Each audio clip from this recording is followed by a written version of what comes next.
Record. Awesome. Hey guys, again, thank you for joining us. This is chapter 3. We're going to be talking about listing consultation. We already went through lead conversion. That was with Rust and Tong. We spoke with Dan and Julie Ihara last week about pre-listing. And they had some great insights. They were talking about all the things that they do leading up to that listing appointment, getting the marketing ready, even dropping off, which believe it or not, I think is unbelievable and a smart thing to do, but most agents don't do, which is sending in advance the pre-listing packet. That way, it gives the sellers an opportunity to review everything, look everything over, and it's an easier close by the time you get there. At that point, you're just kind of asking them, hey, did you have any questions about all the materials that I sent over to you? They give you examples of what they include in their pre-listing packet. And we also recorded both of those sessions too. So I will include them in the chat log as we kind of get started so you guys can refresh your memories or refer back to them, use it as a library or reference. But without further ado, I would love to introduce our instructors today, which is Attilio and Adrian with Team Lally at Keller Williams. Hi guys, thank you so much for taking the time and joining us. Aloha. Of course, thanks for having us. And I've known you guys for a number of years. I want to make sure that everyone else knows exactly who you guys are. So we'll start with you, Attilio. How long have you been in real estate? Got my license 2006. Did absolutely nothing with it for a whole year. So some of you who got your license and actually had a couple closings, you were a better agent in your first year than I was. And so I've been licensed ever since. I think I've been full-time here now for 14 or 15 years, like no side gigs, no, having to do garage sales to make my mortgage payment. Full-time real estate for 15 years, local boy, born and raised. I got here in 1967. That's me. Cool. And out of curiosity, when did you hook up with Adrian? When did you guys start to join forces? Yeah, that was, what is that, 11, is that going to be 11, 12? What is it, 08, 09? Was it 08? I think it was 2000, end of 2007, maybe Okay. early 2008. So a long time. And the quick story on that is I called John Harris, and he recently passed. And so big shout out to him. He was an awesome dude. And I said, John, I'm leaving this other team that I'm with. And I have this listing that's a golf course listing in Waipio, and I want to co-list with another of one of the top 3 agents. Interestingly, all 3 of the top 3 agents were female. There was one that lived in town, one that lived in Mililani, and then one that lived in Eva Beach. Guess which one I picked? On that huge, data-driven, highly consultative, extreme amount of gathering of information to make my decision. Oh, I'll go with the one that's in Eva Beach because I'm in Cabaret and the office is. So that's it. And then we co-listed on a one, and I said, well, how about we just co-list on all of them? I was like, okay, because I brought 10 listings. I brought 10 listings with me, so I didn't just be like, hey, can you teach me everything you know, and then I'm gonna leave. No, I brought to the table stuff, and then we partnered up on things, and oh, by the way, I wasn't Adrian's partner from the beginning. I was her listing partner. I was one of her hired guns. And then she said, well, I want to take it to the next level. And I said, well, if we're going to take it to the next level, no, but well, it sounds serendipitous. It sounds serendipitous that you guys got together because it could have been 2 other people, random other people, based upon that strategy of choosing the right partner, right? What's our friend? What's our friend in Mililani? Oh, Yuki Takanaka. Yuki Takanaka, and then who was the other one? Joan something, or I forgot what her name was. Nancy Crispin. Nancy Crispin. Oh. They could have been my Adrians. That's right. but without further ado, there's only one Adrian. There's only one Adrian. So thankfully you picked the right one. So Adrian, how long have you been in the business? So I got my license in 2004. And what I remember about that time, it's kind of similar to what we're experiencing now with all the craziness with the, multiple offers and just how the market is. So that's what I entered into as a new agent, and actually swore I would never do real estate. I was in the Army and decided to get out and give a shot at it because I had watched my mom do it throughout, and she's still a licensed broker. So yeah, and then, you know, here we are 16 years later. Real estate is in your blood. Yes. In my blood. Just so people know too, you guys obviously do a lot of volume. We're talking about listings. How many listings do you think you guys have done per year or in your career? I mean, what kind of, why should people listen to your advice on listings? Have you just done one or two of them, or maybe four of them in total? Or yeah, I slept in a Holiday Inn last night and I woke up this morning. I'm a realtor. No. So I mean, so as far as like for the short sale transactions, we've successfully completed over 400 of the short sales. And then I would say on average, you know, of our production, we're always averaging over 100, you know, transactions per year. And at least, I would say at least 50% of those are going to be on the list side, usually a little bit more. We're a little bit more listing heavy than we are buyer heavy. Yeah. So I think we're coming up on maybe something like 1,200, 1,300 transactions, something like that we've completed together as a team. So guess what, folks? We took all the horrible mistakes that we made and all the great opportunities that we learned from those mistakes, and we boiled them down to what we're going to share with you in the next 42 minutes. Wait, 52 minutes? I'm going to share it all with you guys. So you guys better strap in and take some notes because we're going to go fast. What else? awesome. Without further ado, let's get this thing started. We got so much information to cover. So guys, definitely please take note of everything. Questions, ahas, anything like that at all, throw it in the chat. I'll moderate the chat. We'll chime in. We'll get this thing started. Yeah, so I want to put a chat question out there for everybody. I want you to guys all chat in. What is your #1 challenge with getting listings? And then let's get the ball rolling with the chat. The last thing Adrian and I want to do is a straight lecture. I don't know if you guys are having issues with like falling asleep, but take a Zoom CE course for about 3 hours. I mean, it's like, holy cow. I don't want to be the Zoom CE course that's like making you get into a coma, okay? You guys okay with that? Yes. All right. No comas here. No comas here. No Zoom comas. So yes, start putting them in there. Chad's going to start reading them because we don't want to talk about what we want to talk about. We are going to talk about what we're going to talk about, but we want to talk about how is that relevant to what's important to you, and how can we get you guys more listings? Okay. So here's a couple of them. Here's a couple of things that people are throwing in there. Self-discipline with time blocking for care calls. Yes. That's one challenge. Another one is converting conversations into appointments. My quick thing, and Adrian, you go, but I tell everybody, start in the beginning of your business with the end in mind. Do not be doing your seller updates or updates with your clients all peppered through the week. Whether you're on a buy side or a sell side with us, every Monday is what, Adrian? It's the client update. Client update.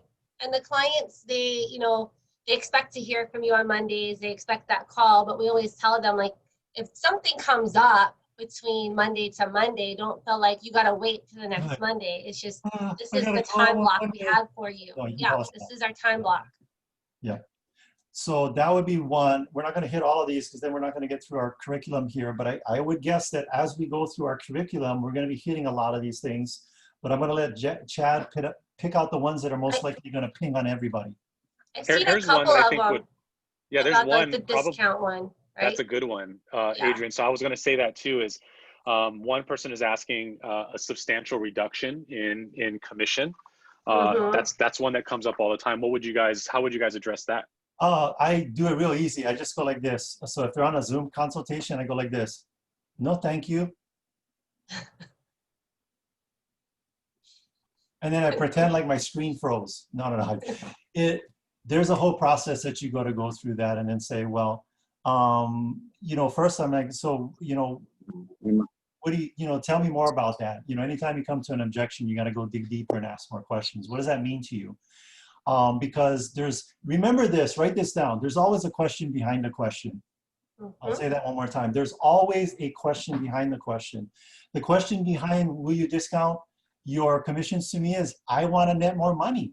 So get to net more money and show them how, without discounting your commissions, how you're going to net them more money.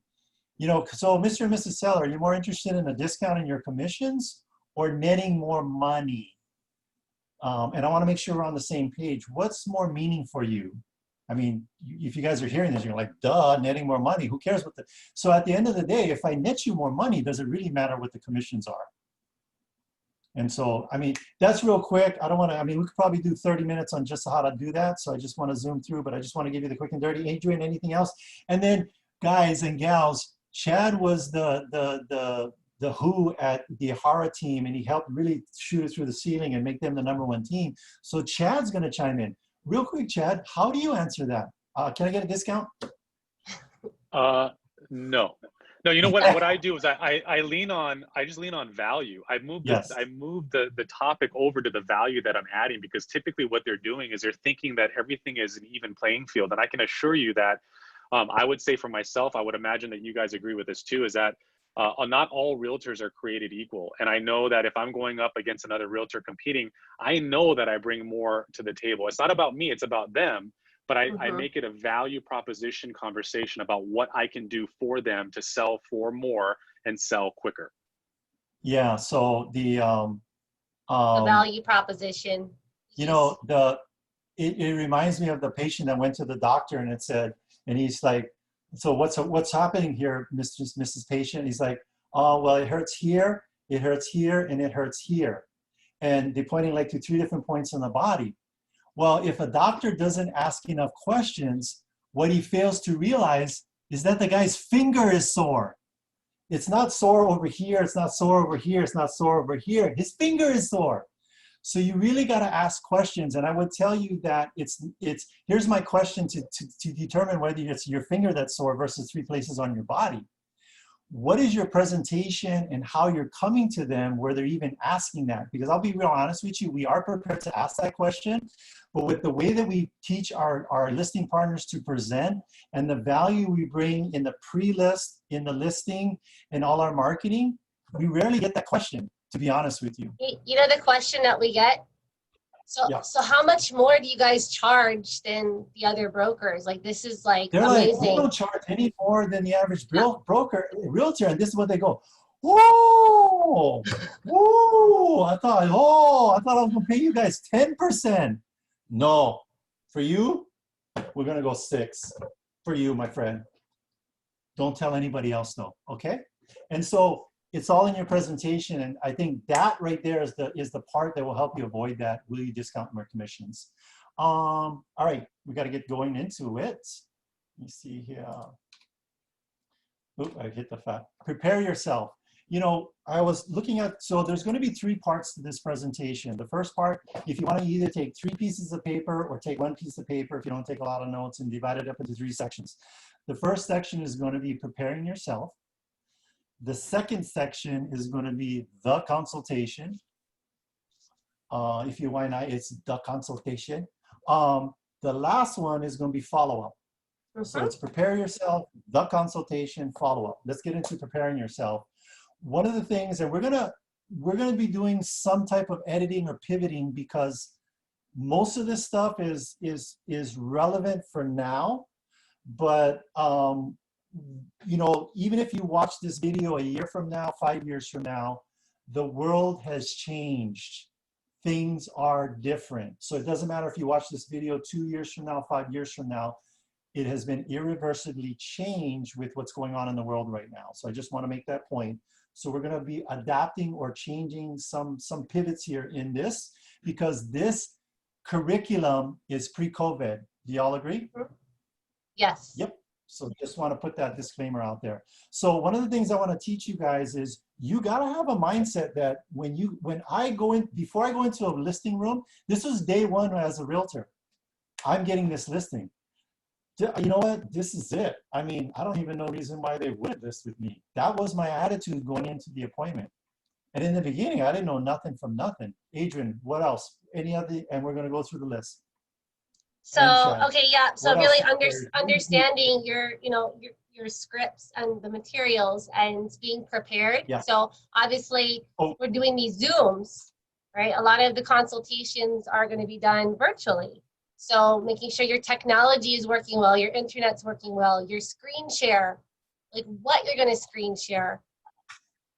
We recommend having the double monitors, right? So that you can have the screen share of the second monitor, and you're going to have a much better client experience with that. Getting the client comfortable with using the Zoom maybe prior to the appointment, or if it's Google Hangout or whatever it is that they're comfortable with, so that you're not spending that first 20-30 minutes fumbling, because then it makes kind of an awkward, it's like you're in a kind of an awkward mood if you just spent a half an hour fumbling through technology. And you know what's cool about this Zoom technology? So I want to share with you guys that probably 95% of our presentations pre-COVID were done in the office. We very rarely go to the home. There are different business models out there. That was our business model, and this is dovetailed and worked really well into the Zoom presentation, which again is 95% of our presentations are being done either with a conference call or a video conference. And you know what's cool about video conference? If the client asks you an objection, you just go like this. And just pretend your internet froze for a little bit, because then it gives you time to think of the objection. No, I'm just joking with you. But know your scripts. I just cut and pasted. So after you go through the rapport building, I just cut and pasted the question that you have to ask before you start your meeting. And the question is, what are you hoping to achieve with today's meeting? Now, you got to prep it and saying, I am going to go through a presentation and share information with you, but it's really important that I tell you what you want to know and cater my presentation to what's important to your family's goals and priorities. So before we get started, I'd like to ask you, what are you hoping to achieve with today's meeting? If you don't set it up, they're going to be like, what the hell? You're the realtor. You're supposed to tell me what I'm going to be doing. Why are you asking me? So that question right there, somebody respond to that. What do you think what you're going to get from that kind of question? What do you think the answers are going to be? Chad, what do you think you would get? You know what I like about that meeting? What I like about that question is that's a pre-qualifier, because I've asked that question before and I've gotten, oh, I'm not going to list. I'm going to list with my cousin. Well, I need to know that right away. So why are you here? Yeah, I mean, but that happens, right? Or I'm not selling now. I'm going to sell in 6 years, or what? It's not that I don't by any means write them off, but I'm going into it with a different strategy or a different mindset to pull a little bit more out of them to figure out, is it to create a sense of urgency if one exists to still meet their goals and priorities, or get them some clarity on the market, because they might not understand what the market is even doing right now. But that question, guys, is a question you should absolutely write down, because that's an unbelievably important question. What do you, but you should ask that question with buyers. It's my favorite question. Every meeting that you have, every meeting should start off with that question. By the way, Attilio. Yes. I've had sellers say, well, I'm just ready to sign paperwork. And why are you going to go blah, blah, blah, blah, blah when blah will do, right? It's like, okay, let's tell you. That's a great one. And here's how we address that. I tell them, you know what, we're still going to go through this, because I will tell you, when we got that and we went straight to paperwork, our butts got bit because we didn't cover something in the in the consultation. I qualify everything. I said, great. We're still gonna. I'm still gonna zoom through this and get through these things because they're great. I'm glad. That we're gonna be doing some paperwork at the end, but let's get through the sales process and what you need to do to get your property ready to sell, and let's take a look at the market. Boom. Thank you so much. But isn't that nice to know that up front, as opposed to sweating bullets all the way through the presentation going, I wonder if they're going to list with me. I wonder if they're going to list with me. Oh man, I wonder if they're, and then it becomes distracting in your presentation. Now, the best maybe the only thing I would recommend is not ask your spouse when you're having a discussion with her, and start that way, because the couch, I got so much back pain. Sleeping on the couch is really rough, asking that question to start off every conversation. And I'll tell you, the best answer I got was, well, my probation officer recommended that I interact with more people so that I can get more comfortable in the general population. No, I've never had that. I just totally made that up because I'm trying to see if you guys are paying attention. But you get some interesting responses to that. And so here's the difference between a salesperson and a consultant. A salesperson is going to hear that and go, yeah, whatever, I got to get through my presentation. Thank you, writing that down. A consultant is going to take that answers that you got, write them down, don't address them there, and you're going to highlight or emphasize more in the part of your presentation of the things that they just told you in the beginning. That's a sales consultant. Okay? All right. Understand the market. Understand the market. Adrian, you wanted to bring in a special guest for understanding the I market. did. And Go we've ahead. been so appreciative of these total market overviews that Chad and his assistant have been putting together to send out, to us agents and to utilize when we're meeting with the sellers that really want the data. Now, we don't always necessarily bring them in depending on who the client is. We were talking with Chad earlier, and he says he always will bring in that total market overview, and he'll spend more time on it if it's someone that has a higher C personality, and maybe less time if they're, just high B. So maybe Chad, if you want to just touch a little bit on that total market overview tool that you provide to all of us agents. Yeah, no problem. Do you by chance happen to have one on your screen that you can share? Yes, Yeah, Attilio does. I was hoping you guys were going to talk faster because I got it on this computer, but not on this one. But tee it up for me, and I'll bring it up here in a shortly. Okay, so guys, the genesis of this report or any report really, this is just my 2 cents on having a consultation, whether it's a buyer consultation or listing consultation. Use the tools that you have around you. I mean, Adrian alluded to when she uses that. She uses it for a certain personality type. I use it for generally all, but I'll focus and spend more time on different personality types and using different tools or reports.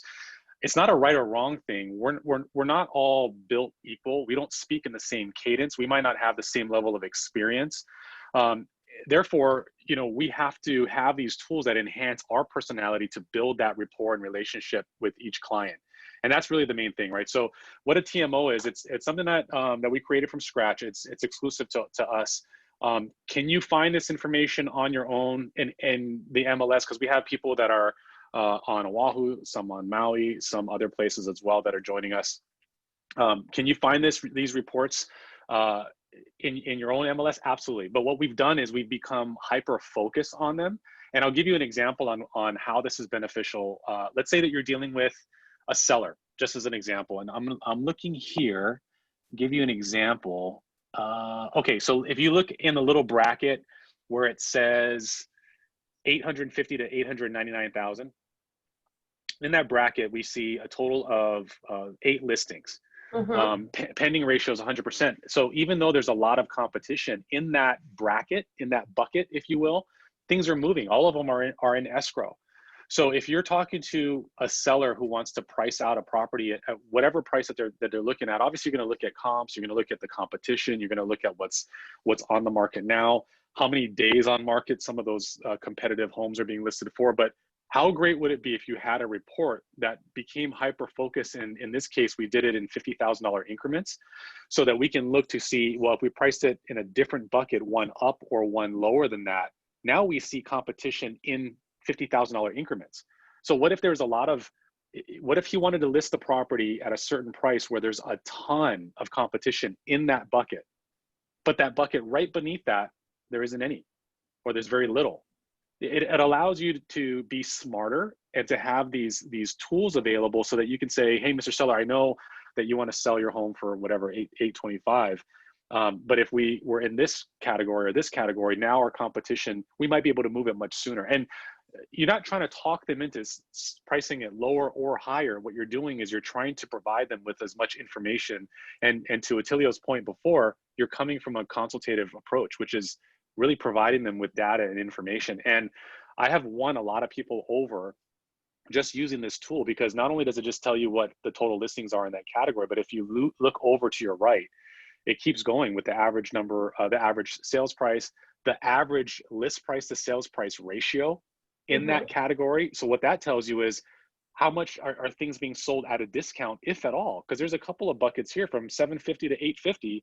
Things are being sold basically, 100% or slightly higher, which means that you can expect to get a full price offer or a little bit higher. Whereas if in a different category, I mean, this is a one-off, but if you look at that category, the 350 to 399, that sales price to list price ratio was 63%. So it allows you to be smarter in which category is moving and how to price things. And that also works for the buy side as well.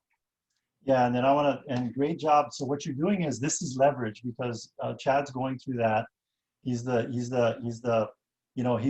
TMI and turned it into TMO. He's taken too much information, put it into a total market overview. So remember that, TMI into TMO. And thank you, Chad, for doing that for us. Chad Shima Bakuru. If you have somebody that's not an information seeker, use that to manage the evidence as part of your packet, or emailing it to them to win them over and saying, wow, this guy did a lot of research. He must have a lot of time on his hands. No, he has an awesome team leader is what he has. So next up is, and we're gonna jam through these, use communication techniques that build rapport. And Chad's keeping an eye on those questions, but we're not gonna, a lot of this stuff you guys already know. To build rapport, I will tell you right now, my number two main things for building rapport with people. Number one, you guys gotta get out of telling and get into questions. Get out of telling and get into questions. We do a lot of role play and coaching and training where I do a script, and then when we get to the end of it, when it's time to freelance the conversation, I challenge the person I'm coaching with to ask me as many questions in a row without telling me anything. The other thing is you can tell something by asking the question. Let me ask you something, Adrian. When you see something that's been on the market for 200, 300 days on Zillow, what comes to your mind? Oh, there's something wrong with that house. Bingo, Mr. and Mrs. Seller. That is what we call the buyer psychology. When something sits on the market for too long, you could have a perfect home, gold plated toilet seats, but they're automatically going to think that something's wrong with it. So that's why I want you to understand what we call is a honeymoon period of the listing period of your property, that's when we're going to need to get the offers. Because if we let the property just sit month after month after month, whether there's something wrong with it or not, the perception of it is that there is something wrong with it. And so and when you think something's wrong with it, you probably want a deal, right? Something must be wrong with it. Oh, sellers must be desperate. I'm going to lowball them. The other thing, and I want you guys to write this down. Go ahead. I was going to say, the other thing too, as far as the kind of questions that you ask and how you present it, I didn't know if you're going to go into this, Attilio, but one of the things we always pound into our team is just, you need to know what they do for a living, right? You have to know because they spend 80% of their day, their life working, right? Waking hours at work. So by understanding that, and then you can utilize different types of analogies that are going to make sense to them throughout the presentation. So that's something that Attilio is very skilled at, coming up with all sorts of analogies based on, the work that they do. Yeah, because here's when I call sellers, I'm like, hi, Mr. and Mrs. Seller, it's Attilio from Team Lally, Keller Williams, Honolulu. Have I caught you in the middle of something? Do you have a quick minute? Oh yeah, I got a quick minute. Oh, what do you do for a living? No, I don't start off with that, but it's that quick. Within the first 5 minutes of my conversation, here's what I would tell you. And I'm gonna really drive this point home. If you are having multiple conversations with someone and you don't know what they do for a living, and I'm gonna make it like a kidney punch on all of you. You're really kind of self-absorbed. You're not really focused on the client. You're being salesy, not consultancy. Yeah, and there's what we call a taker versus a giver. A giver is focused on others. A taker is only focused on themselves. I just want to know about your house and how we can get it on the market so I can collect my commission.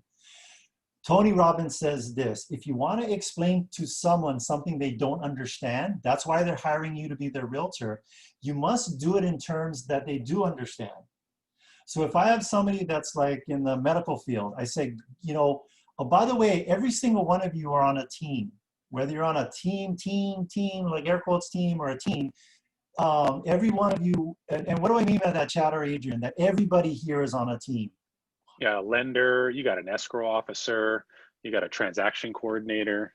I would even say that you're on a team with your clients. Like you and the seller become a team. They are part of the team, and they're part of, whether you're going to be successful in getting their home sold for the most amount of money. So they're part of your team too. Yeah. So the analogy that I use for them to understand, like going to a hospital, and that there are going to be different people on my team. My lender, Chad, we have a great transaction coordination thingy now that we offer, right? Yep, they're all part of your team. It's kind of like going to a hospital The surgeon isn't coming out and taking your temperature and checking to see if you have insurance and weighing you and all of that. It's that same process. And by I wanting you to know that I do work in a team environment with my home inspector, with my termite people, with my transaction coordinator, with my team leader, because I'm going to be able to provide you that highest level of service. Now, this is true of everybody that has a license, but the difference is you're bringing it to the forefront of their thoughts by talking like that. Here's the other thing I would tell you to do. Stop saying this is what I'm going to be doing for you. Even if you're not on a traditional team, you should be pluralizing all your personal pronouns. We are going to be doing this. My team and I, this is what, this is what, what you hired us to do. Pluralize your personal pronouns. Okay, that is what helps use communication techniques, be a consultant, an agent, build an appointment toolkit. Let's get to that one. Build an appointment toolkit. Wait, I gotta go on that share screen because you guys are like, what are you talking about? I gotta go back to share screen. Build an appointment toolkit. Adrian, what's that mean? Chad, what does that mean? Well, I think that's what you're going to need to be able to do, right? And introduce the team and preparing the listing for the market, Yeah. right? Coming from and showing that value. What's the next step? So it's going to be a packet of information that you bring with you, a total market overview that you're going to have printed out, all that collateral we call managing of the evidence. Mm-hmm. We as agents, the business model that we have, it's not like we have a restaurant or a factory where you can bring them down and show them the factory and show them the widgets you're making. We have to manage the evidence, so whatever that packet is. Now we're doing these consultations. I would say though, for us, we have we have what's called a listing checklist that we have over 130 items.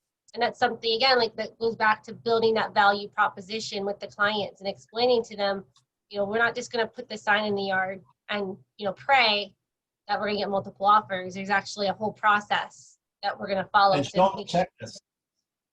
Yeah, show them the checklist. So here's the adaptation that we're coming to. You would normally be having them either going to their house or going to their home, and you're opening up your packet.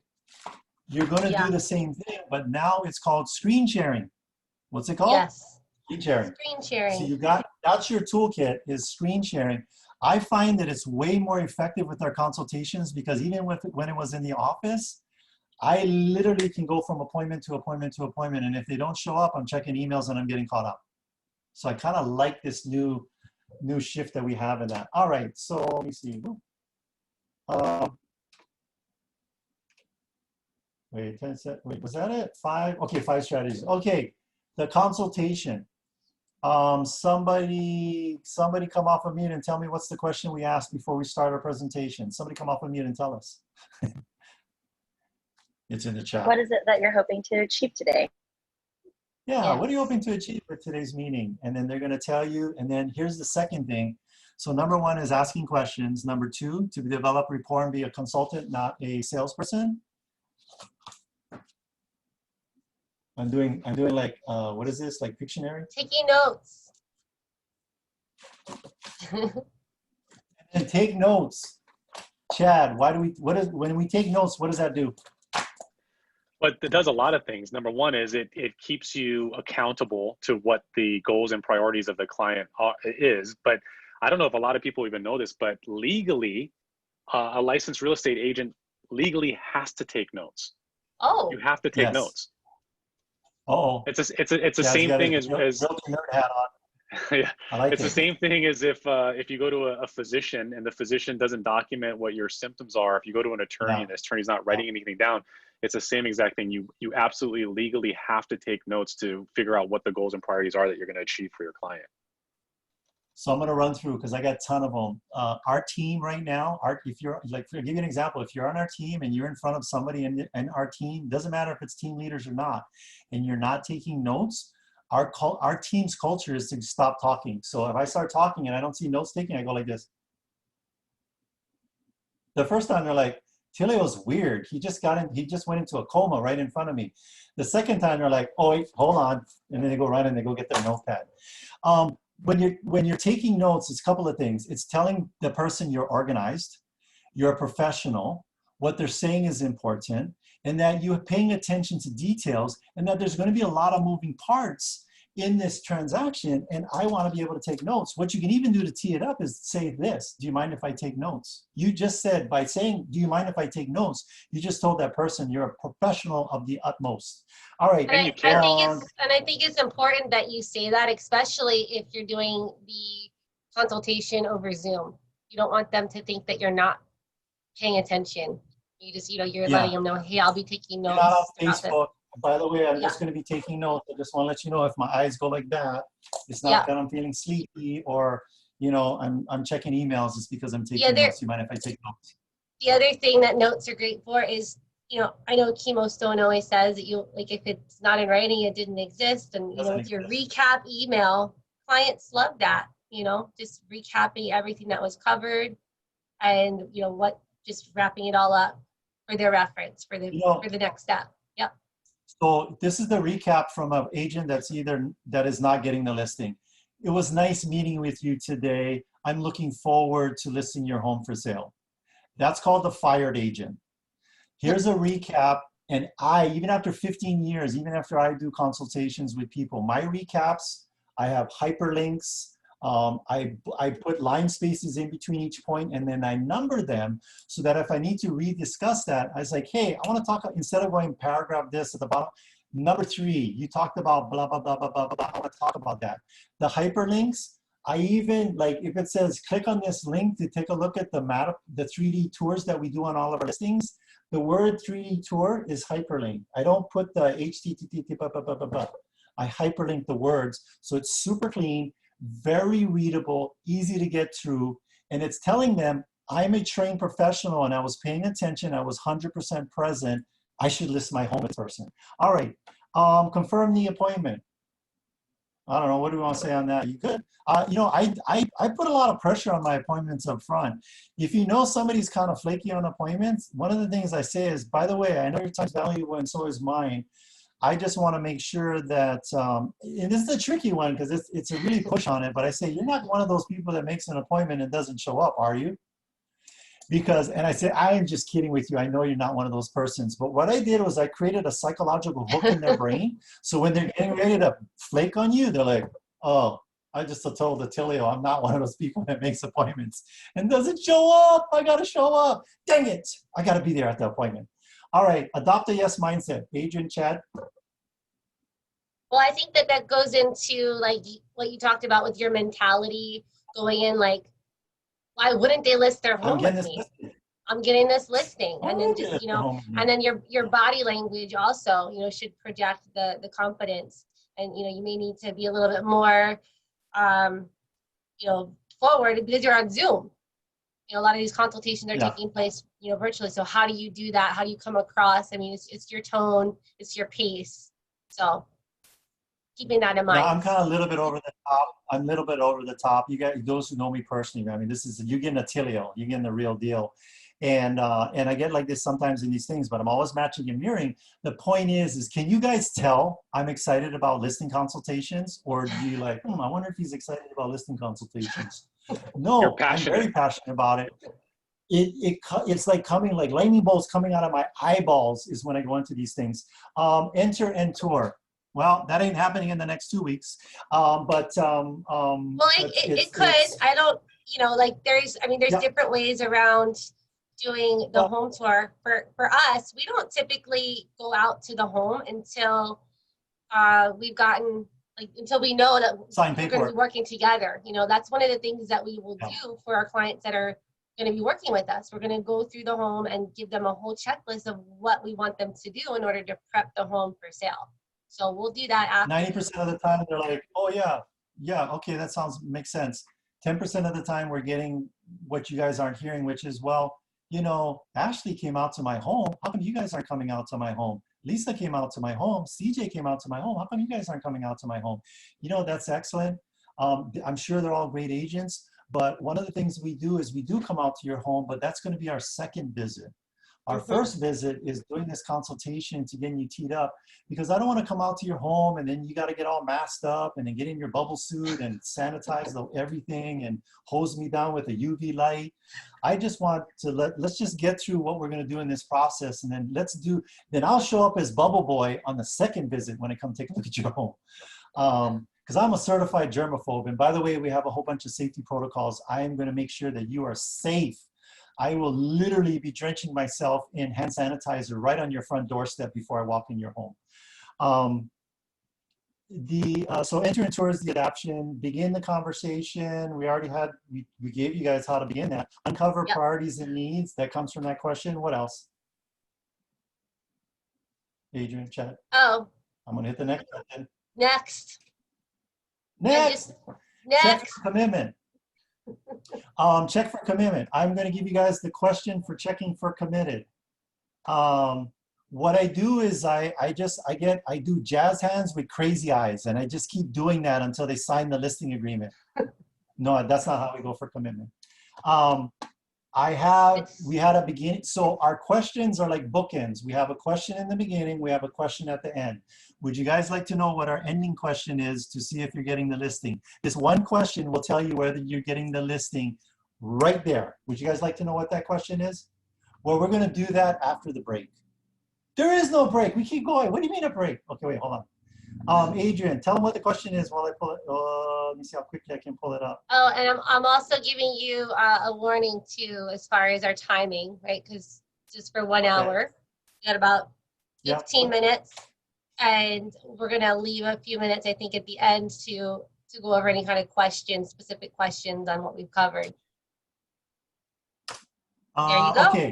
What other? So, Mr. and Mrs. Seller, what other pieces of information do we need to? By the way, we're putting it in the chat so you can cut and paste it, and then I would transcribe it, memorize it, internalize it. What other pieces of information do we need to share with you to have you feel comfortable having us help you with the sale of your home? You're going to get one of two answers. What do you guys think the answer is? Yes, I'm ready to go. Let's do it. Let's do some paperwork. Yeah, I'm ready to go. Let's do some paperwork. 90% of the time, you're going to, well, no, it depends. If you're, remember this and write it down. If your presentation is strong, your close does not have to be. I'll say that one more time. If you're present, Chad knows this. Chad was awesome in his presentations. He's coming in like an expert, PhD in real estate. Why wouldn't you want to list with him? If your presentation is weak, you're going to get a lot of objections at the end. One, because your presentation was weak and you didn't cover them and you didn't uncover them. This is your opportunity. This is the, that question helps to uncover say, what you missed. My auntie's a realtor. No, my auntie's a realtor. Great, your auntie's a realtor. How long has she been in the business? Blah, blah, blah, da, da, da, da, da, da. By the way, if you know, a lot of things go south and go horribly wrong in real estate transactions, we do our best to minimize that. But if something goes horribly wrong in your real estate transaction with your auntie, will your relationship with you as her niece survive this? I tell you what, we can do something with your auntie and we can work together. Whereas you don't have to worry about the relationship going south with me because I'm just here as a professional. We can still have your auntie participate in this transaction. And then we talk about that later, but this gives you an opportunity to cover up those hanging chads. I only said that because Chad's our team leader. You guys remember what hanging chads were? They created this discrepancy with the voting for, I think it was Bush. Back in the day, they were called hanging chads. So this is a question that allows you to get rid of all those hanging chads. Like they didn't tell you or you didn't ask good enough questions of. You address them then. And then once you address them, what do you do again? What other pieces of information do we need to share with you to have you feel? And then you ask the question again. Then they give you another objection, another hanging chad. You chop that hanging chad off, take care of it. Then you go again. What other pieces of information did I share with you to have you feel comfortable having me help you sell your home? Help Alice sell your home. Nothing else? Great. Let's do some paperwork. That's how you get signed paperwork when you're doing a consultation. So I feel like we should do a mic drop because I'm like losing my breath here. But anyway, let me see here. Let me get the slides back up. Adrian's always, you can tell Adrian's like my timer. She's like I feel like I'm like in elementary school and we're like fight, and then she gotta like hold me back, hold me back, hold me back, hold me back. And you know the guy that doesn't really fight, before he starts the fight, go, hey Adrian, hold me back. When I go out, just like pull me back. I really don't want to fight this guy. He's probably gonna beat me up bad. She's your hype man. You get that yeah. So I gotta pull up the slide, but keep going, guys. Cover me, talk. I think we're on set expectations, because you did the handle objections and you did it very, very well. But set expectations, and while you're pulling that slide up, I will just say that setting expectations, whether it's a buyer consultation in this capacity, what we're talking about is a listing presentation, it's ultra important to explain what's going to happen, what could happen, because that's when people get upset. That's when clients and sellers get upset if you didn't explain the timeline and what to expect and the process and so on and so forth. So everyone handles it a little bit differently. The way that I would do it, I would either draw it on a piece of paper, or I would have like a little graphic that shows what happens before we get into to contract, what happens when we get into contract, and then all the steps that we could expect. What do you guys, the Lallies, what do you guys do to properly set that expectation for clients? You know, it's funny. We took a class from Leonard Kuzine back in the day, and he came up. He's the king of Makakilo. He's probably he's the king of Makakilo, and he lives in Kailua. That's how expert he's gotten in Makakilo. He don't even live in Makakilo. We love Leonard. And so he had taught a class on the listings, and this was one of the things that really stood out, was setting the expectations. And he shared with us a list of things that you need to share with your sellers, like that could go wrong or that would come up. Yeah. And then we took that list, and now I think it ended up being like 3 pages long, as things were going wrong or that could come up. That we've got. I mean, you don't want to scare the clients, but you also want to educate them and let them know so they're not blindsided if it does come up. Yeah, one of the things we talk about is I want to apologize in advance for maybe some of the goofiness of my fellow realtors. They may just show up and start knocking on your door. They may call you. Leave your lights on. They may leave your lights on. They may put their feet up on your couch and crack open a Pepsi and watch the game before they leave. I just want to apologize in advance. They're supposed to leave a business card, but maybe they're too cheap. They ran out of business cards, and they're in between business cards, and they never leave the business card on the kitchen table. I just want to apologize in advance. And so it's just managing the expectations. Some people come early, some people run late. Then they're like, instead of you getting yelled at, they're going like, oh, Adrian and Attilio told me this would happen. Cool. All right, got it. Moving on, as opposed to getting fired. Negotiate, resolve issues, close. I gave you the closing question. Let's see. And then there's 3 types of things that are going to happen at the end. For us, it's always we won. Your mindset must be it's always you won. But are we 100% Adrian? Do we get every single listing we sit down with everybody on? No, we don't. And there's some listings that we don't want. Like after going through, we're like, do we really want to take this on? Is this going to be the best fit for us? Can I say one thing? Them? Yeah. Can I say one thing too? Is you're absolutely right. You don't get every single listing, and experienced agents. What I'm referring to is you don't want every single listing either. But there are some that you really want, that you think that you're in great competition for. You're probably going to get it, and you don't get it. You know what happens if you are a professional? You show your value. More often than not, in my experience, they call me when the other guy can't sell it, or when something went sideways because someone overpromised something. They promised they're going to sell it for $50,000 over what I said is realistic. This is also why you want to be true and honest and provide data and lean into what versus allowing the client to kind of dictate and run with it. Like, oh, I think it's worth $1 million in an area that the only sale has been, 850,000 as an example. So be true, do the right thing. But if it goes sideways and someone else gets the listing, A, maybe it wasn't meant to be. That's going to be a nightmare client to deal with anyways. And B, if you're a professional, they're probably going to give you a call and you're going to get a second chance at it. And you're not going to compete with anyone else when they give you that second call. Yeah, it's good to be the second or third realtor. And see, Adrian, I'm getting better with my time here, because I'm going to give you guys 3 words to cover these 3 categories. You won the listing. Write this word down, tattoo it on the inside of your eyelids so that when you sleep at night, you will see this word even in your dreams. Urgency, Have a Mm. sense of urgency. Get up, giddy up, and get to it. You're gonna say, you're gonna tell them what the next step is and get to it. Urgency, number one, you want it, get a sense of urgency, get with it. Okay, number two, you're gonna win the next one because it went to another agent. Write this word down, feedback. Even if they email me, oh, we decided to go with Chad Shimamakuru. I'm like, that dirty SOB, why are you listing with him? No, I don't do that. What I say is, he's an awesome agent. You made an excellent choice.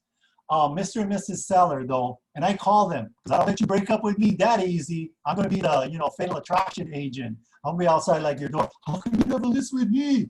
I'll be like, you can be coming out, getting ready to go to work. Hey, how come you never list your house with me? No, I don't do that.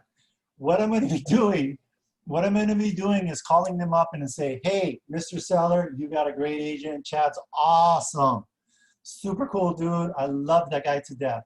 I am not calling you to do some Jedi mind tricks and change your mind and get you to list your home with me. What I do know is that I don't know what I don't know. And I consider feedback extremely valuable, more valuable than a bar of gold. And I don't take it personally. Do you mind sharing with me what we could have done differently to have gotten your business, or what did he do better than us to get your business? And if you could, just be as honest as you can.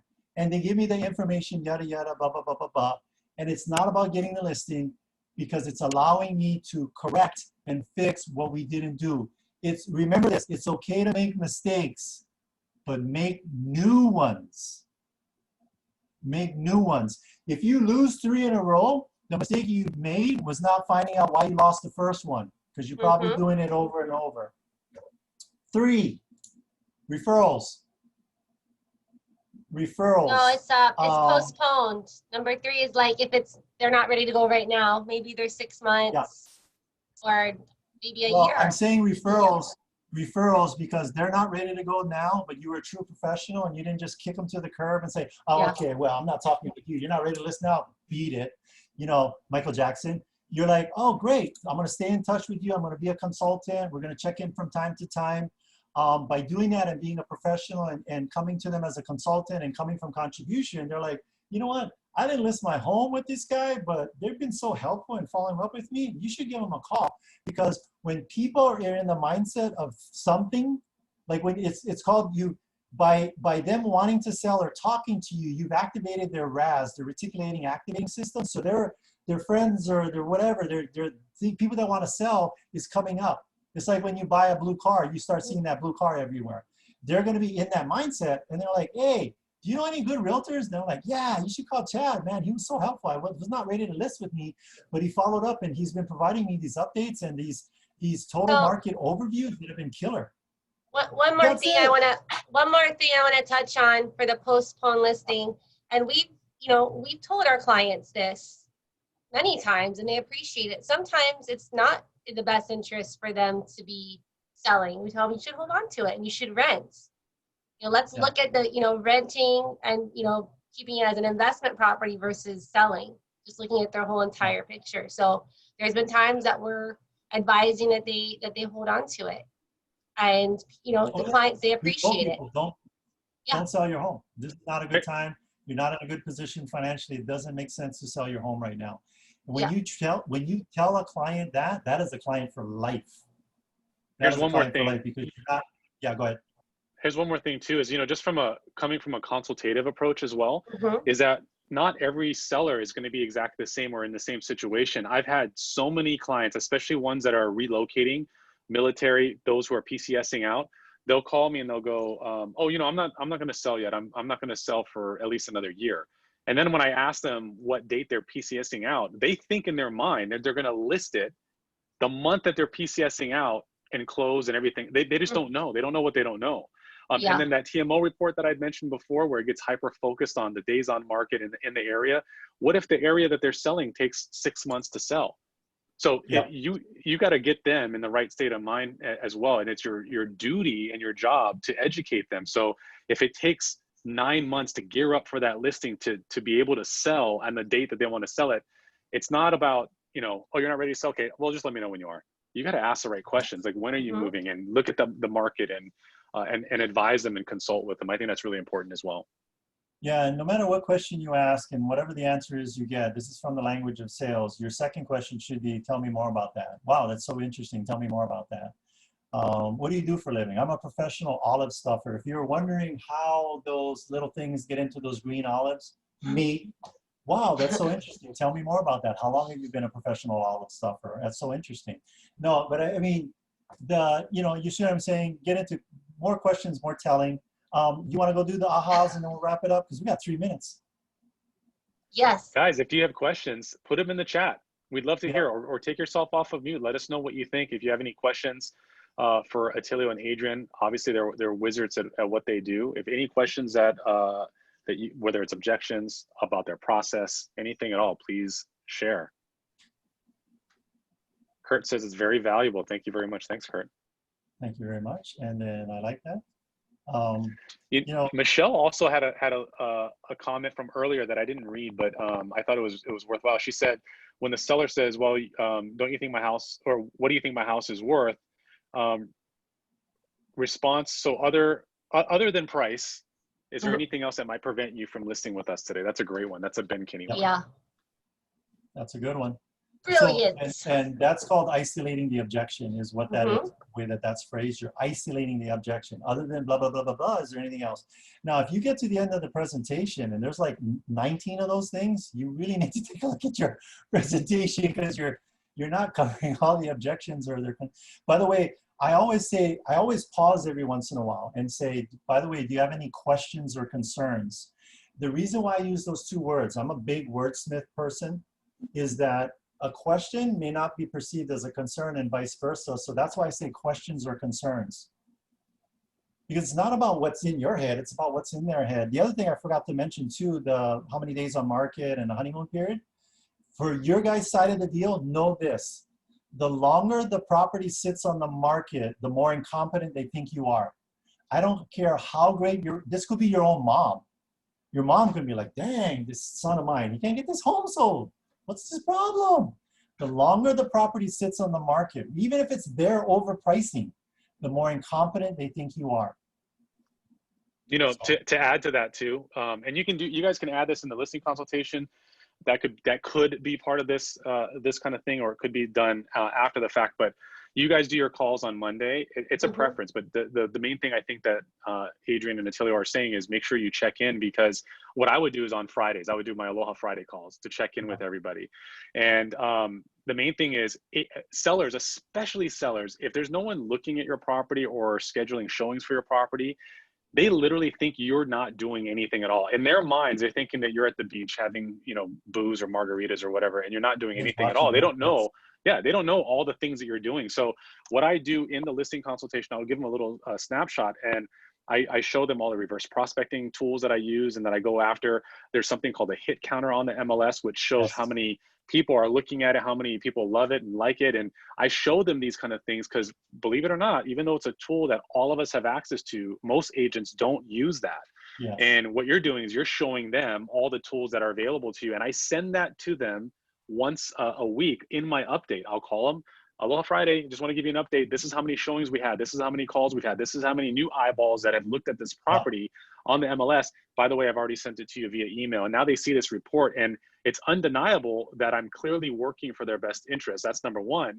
And guess what? Number two is, if that property, for whatever reason, is sitting with no offers, no showings for a couple of weeks, now I have data points because I've checked with them once a week and I have these reports. Yes. So now it's an easier conversation to go, maybe we should consider reducing the price, versus if they don't hear from you at all and they think that you're not doing anything, they think that you're reducing the price because you're lazy and you just want to sell their property at a discount. Yeah, and the number one complaint from NAR, doing a survey of our clients, National Association of Realtors, the number one complaint that consumers have with realtors is lack of communication. I don't know what's going on. He did a great presentation. I haven't heard from him or her since.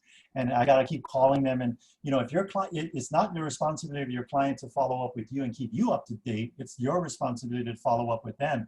And so the reason why, and the last thing I'll leave you with is why we do it on Mondays is because there's a lot of activity on the Sunday, and it helps us manage our week by getting them that information on a Monday, and then I'm programming them to realize that we're not going to be giving them an update on the Sunday open house Sunday night, because you should be doing the same thing that they're doing, spending time with your family. So if you want to avoid dirty looks from your family that are home sheltering with you, and why is mommy or daddy keep working till late Sunday night, let your clients know that you'll update them every single Monday, hell or high water. And if something comes up in between, they don't need to wait. They can call you sooner. That's it. Okay. Awesome. I guess it's 202, but I had a question. Go ahead. So literally brand new agent, and got a $2 million listing and sent in a painter. We're prepping the house. I told them we have one chance to get it right. This is a Kailua, pretty fabulous, unique Mediterranean home. And, you know, she's getting word from the other mommies. Oh, I don't know if it's worth that much. I don't know if you'll get this. Or I seen one for the same price with a big yard. And I said, you know, not everybody wants a big yard. Some people want a big house. You know, we're pulling real list reports. And so, you know, she's tried to shop Oahu RE. Now she's trying to shop Redfin. And I said, you know, we're going to get this right. We got the painters in that are finishing this week. We're going to stage it, market it, brand it, and get it sold properly for you, you know. And she came back and asked me today, can you come down on, you know, your commission? Because I have a big overhead coming. And I said, well, what's more important, netting and selling quicker? And Lisa's been a great coach to help me sort of overcome these objectives, but I'm going to meet them tomorrow. And this is not only a best friend of mine, this is a previous client as well. And I know she already trusts and believes in me because she came to me saying, I want you to list my house. Now she's backpedaling because she has the IRS on her for her business. Yep. And I can understand there's more deeper seated roots. She, you know, but she doesn't think she's going to get more than 1.8. And I said, look, at a glance from the realist report, it's 1901. And so again, I'm brand new. Like I just got my license and we are ready to, you know, get them to sign. So I'm just a little nervous. And one, because I don't know how to pull these reports. Like Chad just said, here's the update, here's the activity, the eyes. I'm like, I don't even know how to use these tools yet. I'm going to give you the same advice I gave myself when I was brand new in the business. Find somebody to partner up with. I partnered with Lally and gave up half the commissions on a golf course listing. And that's tapped me into a business 15 years later that makes us lots of money. So seek partnerships, because right now as a brand new, if you're a brand new agent, you've got to borrow and or beg, steal credibility. Do not move forward and trying to fake it and make it on that. You've got productivity coaching, which is good. But what's happening right now is she's second guessing you because you're her friend. You're her friend, and she doesn't. And one of the things I tell people in the consultation, by the way, beware of your backyard. I call it backyard barbecue advice. You know, that know-it-all friend or relative that watch the, you know, reality show on the weekend, and they're going to ask you, is your realtor doing this? Is your realtor doing that? Do me a favor. If you're getting any more of those questions, just tell them yes, write it down, come to me, and we'll discuss it. But I will tell you that I am 100% all in getting this done for you, Shirley. And I need to know if you're 100% all in with me. You got to have that come to Jesus conversation with her, because this is just going to keep coming up through the whole process. For sure. Yeah. Well, you know, it's funny on that too. She sent me the picture of her friend's listing down the road for 1.9 with a massive yard, 7 bedrooms and a pool. She goes, no way I'm going to get 1.9. Look at this house. Within 72 hours, that house got an offer for 2. Yeah. And I said, do you see? Things are moving in Kailua. You have a unique home. You know, we can do this for you. And I am in the coaching program. So Lisa's my partner. Yeah. She's so my Lisa is your savant. partner. You know what? And so, but you got to really incorporate her into that. And so that, because Lisa, For how long sure. did you jump off? Lisa, how long you been in this business? 30 years. 30 years. Long time. You got to, Yeah. and you're like 0.5.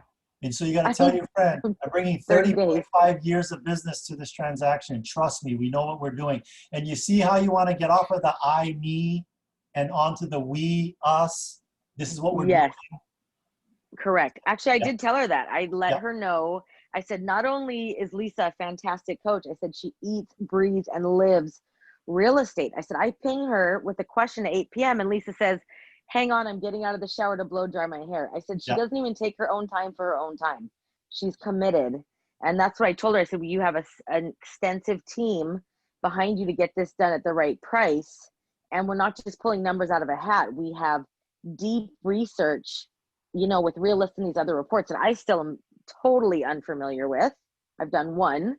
And so that's kind of where it's at. But I have a follow-up meeting with her and her husband tomorrow. And I said that I didn't get you and your husband's attention. I got yours in passing with our 10 kids at the table. Yeah. You know, because everybody's at home, right? Working from home.